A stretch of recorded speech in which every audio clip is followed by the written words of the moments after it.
Tonight, a warning about carbon monoxide after 2 people are found dead in Aylmer. We're saddened, we're heartbroken, we're shocked. Community are reacting to the tragedy. Religious leaders of all walks of life come together to condemn hate.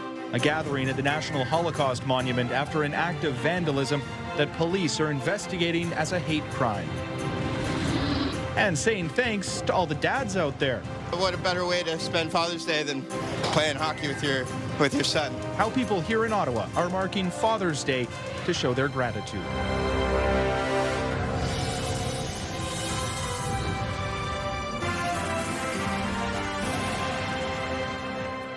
Good evening and thank you for joining us. We begin tonight with a tragic incident in Gatineau where 2 people were found dead inside a home last night. First responders believe they died from carbon monoxide poisoning. It happened in the Aylmer area, about half an hour from downtown Ottawa. CTV's Natalie Van Roy is back from Aylmer with the very latest. And Natalie, what can you share with us? Well, Austin, neighbors tell me that one of the victims was a woman in her 80s who lived at the home by herself. The police have not identified either of those victims. People in the Gatineau neighborhood are in shock and say the woman that they know was beloved in the community. Emergency officials are investigating after 2 people were found dead from suspected carbon monoxide poisoning in this home on Wilford Levine Boulevard Saturday night.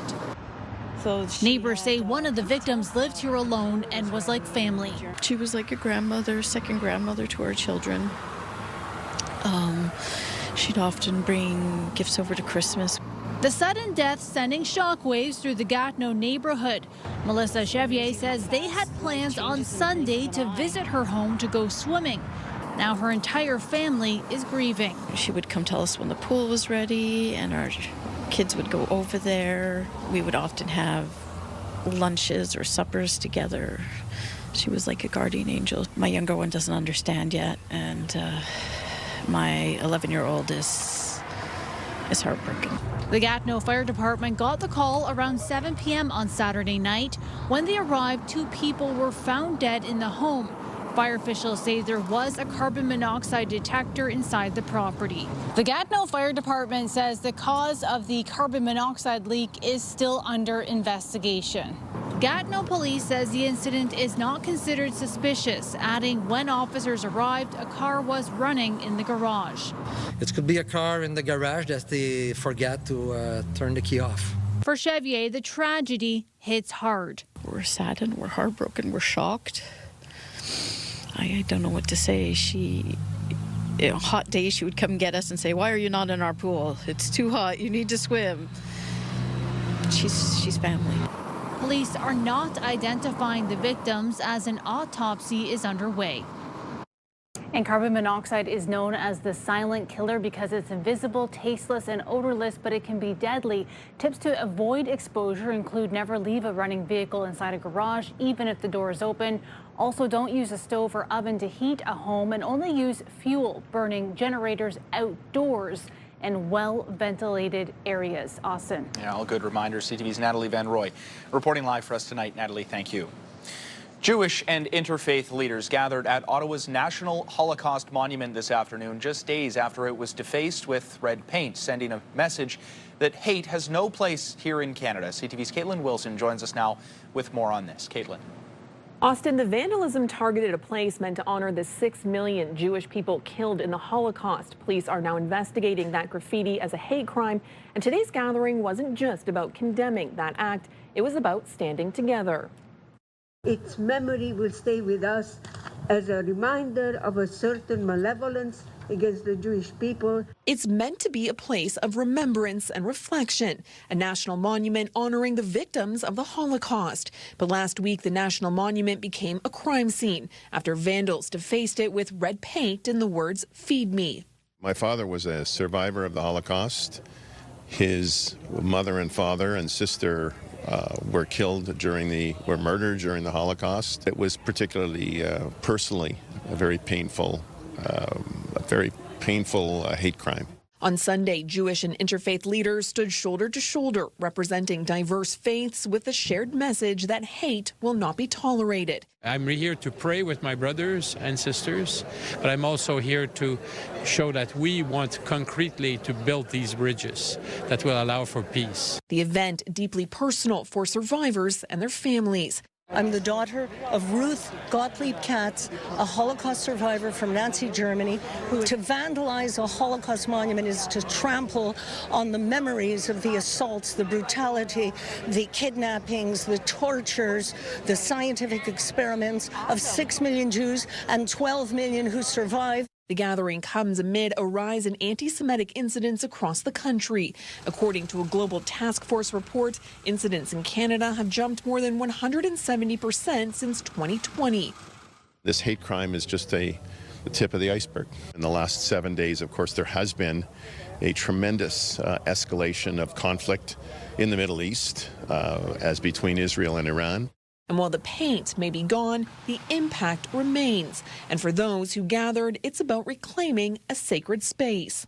We are resilient and we shall prevail. Again, police continue to investigate the vandalism, which is being handled by the Hate and Bias Crime Unit. We have yet to receive an update about any arrests or potential suspects. Austin? Okay, Caitlin, thank you for this. CTV's Caitlin Wilson reporting live for us tonight. Turning now to an update on an altercation yesterday afternoon that sent a man to hospital with serious injuries. Ottawa police now say one person is in custody after the altercation led to a shooting. It happened just before 4 o'clock Saturday afternoon in the 1600 block of Bank Street. Police say they believe it was a targeted incident and the investigation continues. Well, as the Prime Minister prepares to host the G7 summit in Alberta, bringing world leaders, including U.S. President Donald Trump, to this country, today Mark Carney held his first official in Canada bilateral meeting with another head of government. CTV's Rachel Aiello has more. Prime Minister Mark Carney started his day on Parliament Hill, meeting with UK Prime Minister Keir Starmer. Aligning on a series of economic growth and security initiatives, it was a friendly first face-to-face before days of high-stakes talks in Kananaskis. I've learned a lot from the Prime Minister over the years. I've been a great admirer of his and the values that he's bringing to bear to his government and to internationally, particularly as we go to Kananaskis for the G7, are those that we will be promoting. The pair also met with the British-Canadian CEO of an artificial intelligence company to talk about deepening ties on AI safety, one of the main topics Canada has put on its G7 agenda. This really symbolises the joint work we can do together. Carney and his wife then took off for Calgary. The G7 summit kicks off in earnest tomorrow, seeing the Rocky Mountains become the backdrop for big discussions. Experts say at such a crucial moment for the G7, given all that's going on globally, it's invaluable to have top Canadian officials meeting world leaders on home soil. For us to be at that table with these other really influential countries is incredibly important for Canada. Also incredibly important, the state of the Canada-U.S. relationship. That will be put to the test early tomorrow morning. Carney is scheduled to have a bilateral meeting with U.S. President Donald Trump on the sidelines of the summit. Rachel Aiello, CTV News, Ottawa. It was another beautiful day here in Ottawa, a stunner, some would say, and not too hot either. Beautiful sunny conditions right around the mid-20s. Right now we're sitting at 25 degrees, and you can see nothing but sun in the forecast. Tonight's low getting down to 9 degrees. We do have the potential for some fog patches over the course of this evening. Bancroft 6 degrees, Kittigan-Zibi and Maniwaki at 5 for tonight's low. Those will be the coolest spots in our region. 9 is the low tonight in Gatineau, and we're starting the work week off nice and toasty. 28 degrees is the high here in Ottawa, 27 in Cornwall and Brockville, 24 in Kingston, 27 in Gatineau, but beautiful conditions everywhere you look before we likely see more cloud coverage and a 40% chance of rain later this week. More on that a little later on. It is, of course, Father's Day, and people here in the capital are marking the occasion. Families out and about celebrating the dads in their lives, either outside or inside. Some people inside a skating rink. CTV's Camille Wilson was out catching up with those families and joins us now with a recap. Camille. Austin, the one day dads get to have to themselves, enjoying what they love with their families and kids. Lots of events going on across the city today, and I got to check out a few of them. Some dads wanted nothing more than peace and quiet, and some wanted some action. Good game. Good game. A day for dads where they get to decide how to spend the day. There are not too many opportunities to spend time with the kids, you know. Everybody's always busy, so especially in such a nice day, it's a great time to be together. The Moneta family enjoyed a Father's Day picnic, one of the last events for the Italian Week celebrations. My husband and kid's father is Italian, so we love coming to the Italian festival. And we love to just try to be together without screens. Quality time spent with each other, with other dads in the park enjoying their Father's Day, playing games with their children. Rad dads like Jay Kenny don't need much to be happy. We wanted to do something fun and simple for Father's Day. We wanted to meld sort of this tradition in Italy where, especially during harvest times, people come together, neighbors come together, families come together to sort of have picnics outside or just enjoy, share food and share community outdoors. We thought it was a nice way to celebrate fathers and Italian culture and heritage at the same time. A picnic isn't the only way that families are celebrating Father's Day. Some are raising money for a good cause. With the economy the way it is, I figured the ones hardest hit are the ones that require charities and donations. So we put on this event so that all the funds today will go towards the charity of everyone's choices. The main one that we're giving to is CHIO. A group of hockey-playing dads bringing their kids out for a little father and son or daughter scrimmage. What a better way to spend Father's Day than playing hockey with your son. It's great to share something we were both passionate about together. I like playing hockey with my dad a lot. It's fun to get together for sure, play ice hockey with my son, being on the same ice and share these moments together. I'm just really happy to do a sport I love with my dad. We both really like it. And whether on the ice or off, it's a day to highlight what kids love most about their fathers. How he's his own person. It's fun to hang out with my dad because I get to see more about him as a person. Some great activities with dad across the city today, and I'm sure there's nothing better than playing hockey in June. Celebrating all fathers and father figures today. Happy Father's Day. Austin. Yeah, tons of fun. Camille, thank you very much for this. CTV's Camille Wilson reporting live for us tonight. And over in Little Italy, we heard a little bit about that. Italian Week wrapped up today. The 11-day festival celebrating Italian culture with events, but perhaps none more thrilling for everyone in that community than the annual Preston Criterium Bike Race. Let's bring in CTV's Josh Morano for more on this. Josh. Yeah, Austin is the second longest running bicycle race in Canada, marking its 51st anniversary this year, and organizers say it's the perfect way to end off the community's favorite week. Set, go! Go, Mark! Go, go, go! It marks the culmination of Italian Week, Bike Race Ottawa's Preston Criterium. The final event, drawing hundreds of racers from across the country, like Mike Spagnola from Toronto. Biking is something that I took on a little later in life, and the crit atmosphere is something that I found very appealing. It's a lot of fun. Races taking place on this four-corner loop, starting on Preston, where dozens of spectators and future racers got to take in the action. It's my very favorite thing to do. I like skiing and soccer, but I like biking most. It's action all day long, and what's really fun is being able to have the young kids, like the 13, 14, 15-year-olds, who are also able to then cheer on their heroes. Ottawa native Daryl Arvai taking home top spot in his divisional race. After finishing in the top 3 last year, he says having his 2 sons by his side makes this year extra special. It's amazing. They both cycle, and we do it together often. So, and he's racing this morning in about an hour, so it's a great way to spend Father's Day. Vendors line the course with spectators grabbing merch or a quick bite to eat. It's been fantastic support from the business improvement area and from the local businesses and bike shops, and of course we have our new beer sponsor, Tooth and Nail, another local microbrewery. It's shaping up to be a really good event this year. And for Spagnola, He says he'll be back again next year. Being able to do this in Ottawa is, I think, fantastic. It's something I really like supporting and coming to do and showing the community and the neighboring businesses and the residents in the neighborhood that it's something that means something to people. The day was capped off with Category A or elite races, with the winner of that getting a prize of their body weight in free beer. Austin.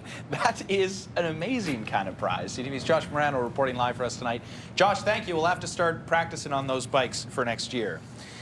From biking, from picnics, ice hockey to ribs, Prescott Ribfest wrapped up today. The 3-day event was held in the town for the very first time, and it's really hard to think of a better way to spend Father's Day. Here's CTV's Jack Richardson. Having a rib fest close to home is exciting for Lorne Adams. I got 2 orders of chicken and ribs. They look delicious. It's looking great. Beautiful day. Can't beat it. The inaugural Prescott Ribfest featuring Ribs Royale and the Hogfather, both offering a tasty start to summer. It's been a great weekend here in Prescott. The town is about an hour drive south of Ottawa, and events like this draw a great crowd. Wanted to do everything that we could to host and put on a really good show for the community and visitors. There's been certainly a big team effort that's gone into this. Prescott Ribfest is run by Big Brothers Big Sisters of Leeds and Grenville, a charity that supports youth in the region. We run these fundraisers in order to support our mentoring programs. Ribfest is about more than just the ribs here. It's held annually in Brockville to raise funds for Big Brothers Big Sisters, but this year they've added Prescott to the schedule. It's one of our biggest fundraisers of the year, and it's worked so well for 23 years that we decided to branch out to Prescott as well. Local vendors paid a fee to set up, which goes towards the charity, but some went a step further. Beer tents and Ribfest go hand in hand. Windmill Brewery, just down the road from Prescott, set up a beer garden for the event. Proceeds from their sales are going directly to Big Brothers Big Sisters. This is our way of helping out and being part of something that's really important to the community. Jack Richardson, CTV News, Prescott. Israel has embarked upon a very specific program of strategic neutralization of Iran's nuclear program. After the break, the latest on the ongoing escalation in the Middle East. An update on the conflict between Iran and Israel. There's a live look through our Centennial Glass Skycam. It's currently 25 degrees.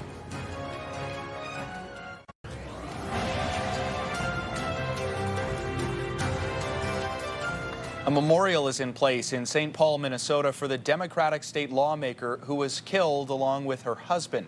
State Representative Melissa Hortman and her husband were killed in what the governor is calling a, quote, politically motivated assassination. Democratic State Senator John Hoffman and his wife were shot by the same suspect. However, they are expected to survive. When our officers confronted him, the individual immediately fired upon the officers, who exchanged gunfire, and the suspect retreated back into the home. The manhunt is now in its second day for 57-year-old Vance Luther Bolter.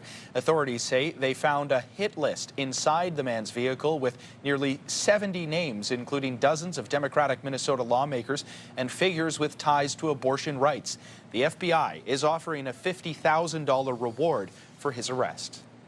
Israel and Iran have resumed missile strikes throughout the day and into tonight, with the death toll in both countries continuing to mount.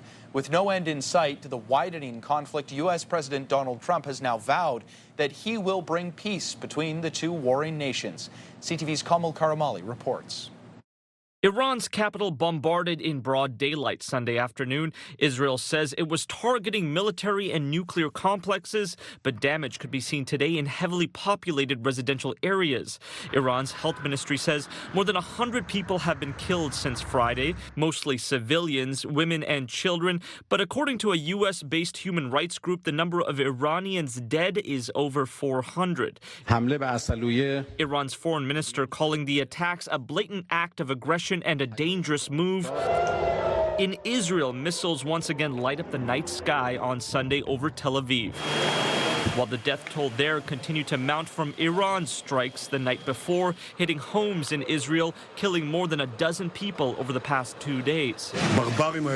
Israel's prime minister vowing Iran will pay a heavy price for civilian deaths. U.S. President Donald Trump has pledged that Iran and Israel will make a deal and that many calls and meetings are now taking place. I don't think anybody's looking for an off-ramp right now. Israel has embarked upon a very specific program of strategic neutralization of Iran's nuclear program. And in Iran's case, they must respond or else they'll face a backlash internally from within their country. And new reports today that Israel had planned to assassinate Iran's supreme leader, Ayatollah Ali Khamenei, until Trump vetoed the decision. Kamal Karamali, CTV News, Toronto. Meantime, an Ontario woman is working to support those displaced by the war between Israel and Hamas in Gaza. CTV's Beth McDonnell now with more on her humanitarian efforts. Mississauga mom and former MasterChef Canada finalist Reem Ahmed is on a trip with a mission. She's in Egypt to feed and care for dozens of young evacuees from Gaza. It's been really tough, but it's also a blessing to be able to help. Ahmed has been raising money and traveling to cities with a team as part of the international charity Droplets of Mercy. It's been a busy 2 weeks preparing packages of food for evacuee families, visiting with orphans and amputees, and organizing a special party for 60 kids to celebrate Eid. These people, they have so much love for the world and for us, even though they've been slaughtered, they've seen their family killed, they've seen their houses destroyed. She was stuck under the rubble for 2 days. And when she woke up under the rubble, her right leg was stuck. The fighting between Hamas and Israel is estimated to have sent more than 100,000 Gazans into Egypt. For Ahmed, coming here has also been part of a personal calling, a journey to help those in need. In the GTA, she's worked with restaurants to help feed refugees from Sudan, Ukraine, and Gaza. Then, last year, she traveled to Turkey to help displaced Uyghurs and now Gazans. For me, it's not about two sides. For me, it's about being human, about humanity, about coming all together, helping this world.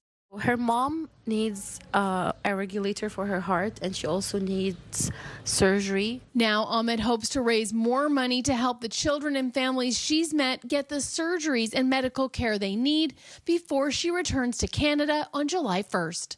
Beth McDonnell, CTV News. Closer to home, Canada's wildfire season is in full swing with more than 200 fires burning right across the country. In Saskatchewan, there are still a dozen fires burning across that province. However, thousands of people were displaced and now they have been able to return to their homes. A fire ban, however, is still in effect in that province. In British Columbia, officials say a wildfire burning near Squamish appears to have stabilized. However, a state of local emergency remains in place and a number of nearby properties are still under an evacuation alert. The fire is one of more than 90 currently burning across that province. Thousands of Spaniards are taking to the streets to protest what they call an out-of-control tourism industry. Protests are happening in Barcelona, where all short-term rental licenses are to be eliminated by 2028. Spain is one of the most visited countries in the world, having hosted a record 94 million international visitors last year. This year, that number is expected to hit 100 million. The tourism industry contributes to 12% of Spain's national GDP. And the G7 summit is putting a spotlight on Banff, Alberta. It's the destination for international media, as well as a designated demonstration zone. CTV's Kathy Lee has more on the locals that are looking forward to the exposure. The main street of Banff, a magnet for tourists from every corner of the globe, a lifeline for businesses in this town. And the G7 summit buzz welcomed. You can feel a lot more energy in the air. Everyone's like really excited. There's a lot of controversy with like Trump coming here, just obviously based on the whole 51st state tariffs. But overall, I think it's good for Banff. It's good for us, and it's good for me, good for money. For entrepreneurs, success or struggle is defined by their bottom line. Coffee is a global industry, of course, and the tariffs has affected the prices of that, our ultimate cost of goods. Kyler Brierly hoping one of the outcomes of the summit is more stability. Not just Canadian businesses, but all economies across the world. While G7 leaders will meet and stay in Kananaskis Village, Banff, an hour's drive away, will serve as the International Media Center and an official location for protesters. On Monday, the parking lot of this recreation center will be the designated demonstration zone. Its location strategically chosen at the edge of town, away from homes and the hustle and bustle. We encourage everyone who plans to demonstrate or to protest to do so in a way that is going to be safe, lawful, and peaceful. I think most residents are glad it's not centralized in town or causing disruptions to tourists. Because those tourists will continue to flood this global hotspot. And we see increasing numbers of vehicles entering the town every single week. Which means after the summit, it'll probably even get busier as we head into July. Businesses will enjoy another busy season ahead. Kathy Lee, CTV News, Banff. It's definitely the goal is like the pinnacle of racing, which is Formula One. Straight ahead, a recap of Formula One, the Canadian Grand Prix in Montreal, and the special initiative aimed at getting more women involved in the sport. That right there is a live look through our Centennial Glass Sky Cam. It's still 25 degrees out there right now, and that has a lot of people wondering, will this summer weather last? We're going to take another look at the weather forecast, and a beautiful day today. It's going to be a nice start to the work week, and then unfortunately things, they might start to taper off. We'll still be warm though. More on that in a sec. Here's the satellite radar showing very little activity across Ottawa today. Basically nothing but sunshine everywhere you looked. Out on the East Coast, it's 15 degrees in St. John's. It's 19 in Charlottetown and 15 in Halifax. They are dealing with cloud coverage, and we will be too in just a couple of days. 22 right now in Toronto, 23 in Quebec City, 24 in Sudbury. Out on the prairies, 27 degrees in Regina, 23 in Saskatoon. It is quite warm out in Saskatchewan. 23 right now in Calgary, 20 in Edmonton. They're recovering from that tough loss to the Florida Panthers just last night. 19 degrees in Vancouver, mostly sunny conditions there. So getting up to a daytime high tomorrow of 28 degrees. Beautiful conditions here in the city. Similar in the Ottawa Valley, albeit a little bit of cloud coverage, but not much. Mainly sunny conditions for tomorrow in the valley, and same with the Seaway with a high of 27 degrees. Calm wind at just 8 kilometers an hour along the Seaway as well. The 7-day forecast shows us that that's what I'm talking about. Nice start to the work week. 28 degrees. It'll be a scorcher. Then a 30% chance of rain on Tuesday with a high of 25. 60% chance on Wednesday with a high of 27. 60% chance again on Thursday and a high of 24 before things start to clear off for the weekend, and then there's a chance that the rain may return on Sunday, but we'll revisit that at a later date. George Russell has won the Canadian Grand Prix. A 9th consecutive Canadian Grand Prix winner from the front row of the grid, a 4th different winner in 2025 for George Russell in his victory in the Canadian Grand Prix. Russell, who drives for Mercedes, began the race in pole position. Mercedes was seeking its first win of the F1 season. And ahead of the race, the Canadian Grand Prix hosted its first F1 Academy this year. The initiative is aimed at fueling the future of women's racing. CTV's Matt Grillo has that story.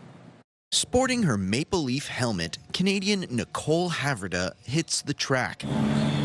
She's one of 18 drivers in what's called the Formula One Academy, an all-female racing series in its 3rd season. It feels quite cool. Like the crowd and just like on Instagram, like how many people are like taking pictures and then posting and saying like, hey, we're watching you, and it's just so cool. It's the first time F1 Academy comes to Montreal, and the racing series has big goals, not only to grow the sport, but to get a woman driver on the F1 starting grid. No easy task, says the Academy. If you want to achieve that, you need to bring more young girls into karting first, and then more to single-seater and F4. It's all about growing the talent pool, because it can be a long way to the top in motorsport. It's easy to put someone in F3, to put a female driver in F3, but for her to be in the top 10 will make the difference. So we need to train them as much as we can, give them as much track time as we can, so they can progress and then be competitive when they get out of here. And no doubt, these racers have big dreams and are already planning their next steps when they leave the academy. That's why there is the F1 Academy, to get another woman towards Formula One. It's definitely the goal is like the pinnacle of racing, which is Formula One. The cars look a whole lot like F1 cars, especially as they speed around the track. To have the girls racing this year, that's what they've been missing. That I was excited to see yesterday. For little girls that want to drive, it's very good. The Academy doesn't race at every F1 stop, but Montreal was chosen specifically. We hope that being here this year will just show girls, like, get more in karting, more in F4. And this won't be the last year. The F1 Academy agreed to a 3-year deal to keep racing in Montreal through 2028. Matt Grillo, CTV News. Many manufacturers in this country are struggling under the weight of U.S. tariffs, but some Canadian alcohol companies are seeing the opposite, a surge in business. CTV's Kamal Karamali now on the worries over U.S. brands returning to store shelves. Okay, this is where all the magic happens. That magic being this: honey wine made here with their help. That's all honey. At this farm just outside Toronto, Canadian made, and that's creating a lot of buzz. Year over year, the sales have doubled. I think more people are interested in trying local products. Here, it's not just these guys that have been working hard. Alcohol producers across the country have also been busy bees. Now with restricted amounts of American alcohol that are available, people are branching out and trying different things that are made locally. After the U.S. slapped tariffs on Canadian imports, Canada pushed back, banning American booze from government-run retailers in March, and that's already had a big impact. In April of last year, Canada imported roughly $53 million worth of American wine. This past April, though, that dropped around 95% to less than $3 million of U.S. wine crossing the border. But 3 months later, 2 provinces are lifting the ban. Alberta said it would start buying American alcohol in a renewed commitment to open and fair trade with the U.S. And Saskatchewan, with the premier saying it's about allowing more choice. There's still a 25% tariff Canada-wide on alcohol products imported from the U.S. But other provinces are holding firm on their bans. Ontario wineries say, unlike Alberta and Saskatchewan, Ontario is playing the long game, and that's the best approach since they're also seeing an enormous boost in sales. This is the one to go for that. Good news for this Ontario distillery that's been seeing a lot more customers lately. They're looking for authentic Canadian flavors, and they want to know it's made in Canada. The U.S. booze ban will likely be lifted across Canada at some point. Canadian companies, though, for now, are drinking in all the success while they can. Kamal Karamali, CTV News, Toronto. If anybody has ever dealt with chronic pain, they know that it's not just a physical thing. Straight ahead, wait times for some cancer surgeries as well as joint replacements have gotten longer compared to pre-pandemic levels. We'll have more on that right after the break.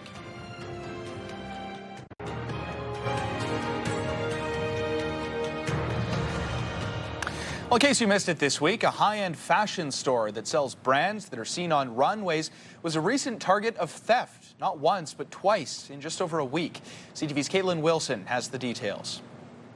We had 4 merchandise on this. Shelves cleared by thieves in just minutes. This is what's left of Fenny, a new luxury store on Spark Street, after it was hit not once, but twice in a little more than a week. I haven't even recovered from the first incident. Within the week, having the second one, going through this, it just, not what I expected when I started the business. Just with the bar. Security footage overnight showing 2 suspects breaking in through the front door, making off with armfuls of merchandise. The first break-in happened on June 3rd, thieves in and out in just minutes. Then early this morning, it happened again. It was very surprising to see they bought in their car and parked right in front of the store and taking products in from the store, putting it in the car, coming back in, doing the same thing. For Fenny, it's a devastating blow. The luxury retailer sells high-end fashion brands, pieces that can't be easily replaced. The owner estimates roughly $100,000 worth of clothing, handbags, and accessories were stolen in the 2 heists. I was shaky. I was just very unsettled. This is not going to stop us, so we're going to improve our security measures. And the way these break-ins unfolded, one safety analyst says this may be part of something bigger. The average criminal that's doing break-and-enters in its corner stores and whatnot is not going to have the infrastructure, the contacts, and the abilities to unload all that stuff. And so it has to have organized crime involvement at the high end, using local criminals to pull it off on their behalf. Police say they're investigating. So far, no arrests have been made. The store is hoping to reopen by next week, determined to keep going. And we'll move forward. We want to deliver what we initially promised in Ottawa, and we'll not stop here. Caitlin Wilson, CTV News. 5 years after the COVID-19 pandemic, wait times for some surgeries in Canada have not returned to pre-pandemic levels. Now, wait times for some cancer surgeries as well as joint replacements, they've actually gotten longer. CTV's Sarah Plowman reports. Tracy Knowlton's knees gave her trouble before she fell off her bike and broke her tibia 2 summers ago. To replace that knee, she's had to wait. If anybody has ever dealt with chronic pain, they know that it's not just a physical thing. It affects your psyche. It affects your daily life. A grueling 15-month wait. That's more than double the recommended time. She spoke to media recently and soon after got a call and a surgery date. It hasn't been easy for me. I can't imagine how hard it is for other people. 5 years ago, the pandemic canceled and delayed surgeries, creating a backlog the Canadian Institute of Health Information says has been cleared. More surgeries are happening now than before the pandemic. Despite this, Canadians are waiting longer for some procedures like knee and hip replacements and cancer surgeries. Because we're now also facing pressures from just the increasing needs of a growing and aging population, increasing medical complexity of patients, as well as health workforce shortages. She notes provinces have strategies to reduce wait times. The use of day surgeries or surgeries that don't require an overnight hospital stay. And this allows more patients who are eligible for procedures through day surgery to get their procedure hopefully sooner. Some orthopedic surgeons say the data supports what they're seeing, that doctors aren't keeping up with demand as the population grows and ages. Really, there are two ways to tackle it. There's a capacity side, which is, more physicians, specifically surgeons, more nurses, more beds, etc. And then there's the efficiency side, which is trying to make what we have work and go a bit further, make the dollar work further, so to speak. The wait for diagnostic imaging, like MRIs and CT scans, has also increased. According to the report, the wait for an MRI is now 15 days longer than it was 6 years ago. Sarah Plowman, CTV News, Fredericton. When we come back, we'll share details of the heroic effort to save a baby raccoon that was trapped in Cumberland, how firefighters and an animal rescue crew helped the young animal out of a very dangerous situation.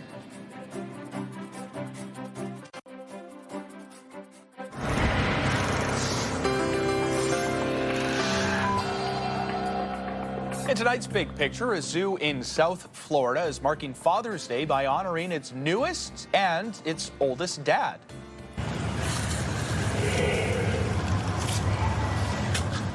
There's the handsome lad. A Miami Zoo's oldest resident is celebrating his 135th birthday, and he doesn't look a day over 134.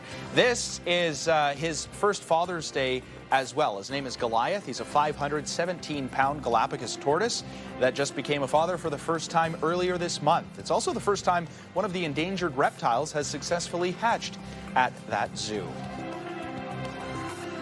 Turning now to some other stories that you need to know. A baby raccoon will soon be rehomed after firefighters rescued it from a pool drain pipe in Cumberland. Ottawa Fire Services posting these photos that we'll get to in a second here. There they are on social media showing the post-rescue efforts. Now, firefighters, along with an animal rescue crew, were called out to the home off Lookout Road at around 6 o'clock Thursday evening, and they could hear some whimpering coming from the drain pipe. They found 2 raccoons trapped inside. and used poles along with a lacrosse stick to attempt to rescue them. Sadly, one of the raccoons died. It did take them about 15 minutes to free the other, which is now recovering at a rehabilitation center.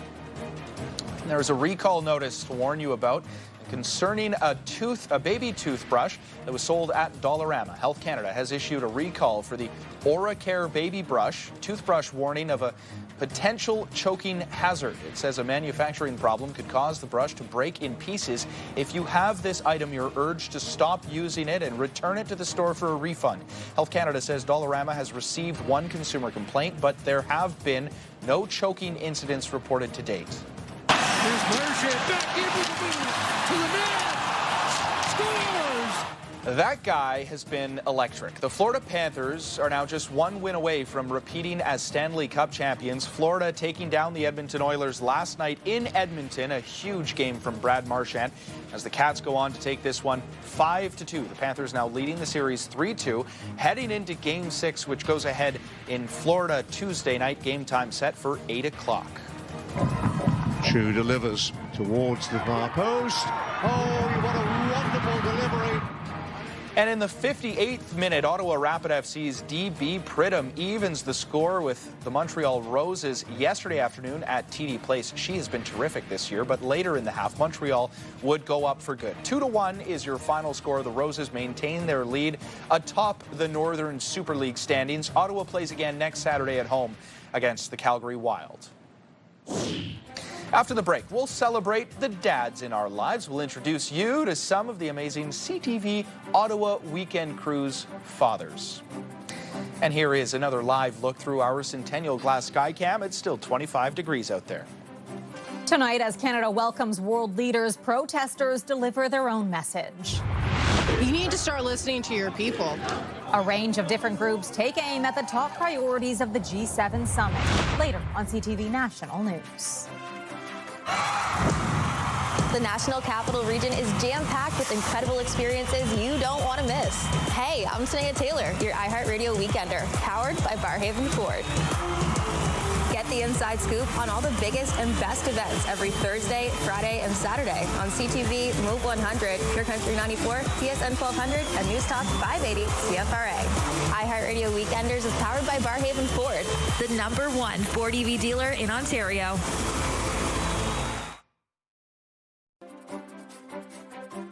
Hairstyles, courtesy of Salon Fiorella.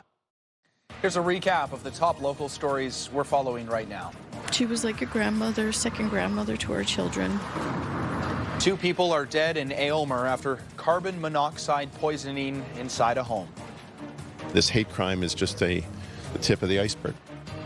People of all walks of life gather at the National Holocaust Monument to condemn a recent act of vandalism, one that police are now investigating as a hate crime. What a better way to spend Father's Day than playing hockey with your son. And spending the day with Dad, how people in the capital are marking Father's Day to say thanks. That was a really nice day for Father's Day as well. One last look at the weather forecast. We can expect another nice one, waking up to 12 degrees, mostly sunny conditions for tomorrow. Mild wind, just 5 kilometers an hour. 28 degrees is the high for tomorrow, and expecting pretty good chance of rain between Tuesday and Thursday. You can see the percentages there, 30% on Tuesday, 60 on Wednesday and on Thursday, before things clear up in time for Friday with a high of 24 degrees.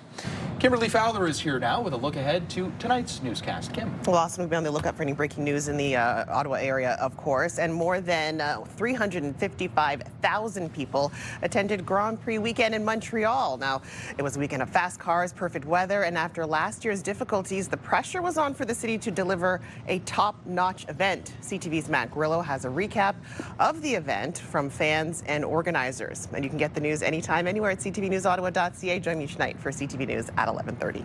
Thanks for that, Kim. Looking forward to it. Of course, it is Father's Day. We've been saying it. So here are a few dad jokes. What has 5 toes but isn't your foot?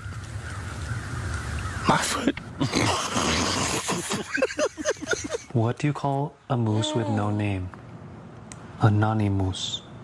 What do you call a French guy that wears sandals? Philippe Philop. Have you heard the one about the broken pencil? No? There's no point.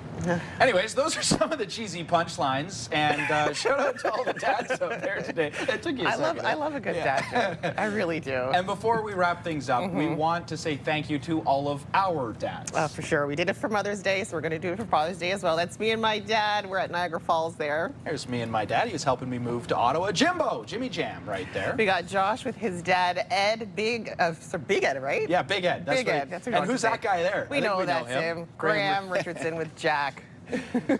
There's Don with his father, Doug. And then we've got Scott behind the scenes, floater extraordinaire with his dad, Steve. Look at that. That's Will from our digital team with his dad, Ross. We've also got Natalie on her wedding day with her dad, Mark. And Taylor with his dad there in the middle, Rob. I'm pretty sure he's a wizard. I think Taylor was telling me earlier. That's right. Yeah, he's got a few tricks up his last sleeve. Year. Yeah, there you go. Me, Dad, Tyrone, shout out again. Thank you all so much for watching, and to all the dads out there, thank you for everything that you guys do. We love you. Happy Father's Day. Happy Father's Day.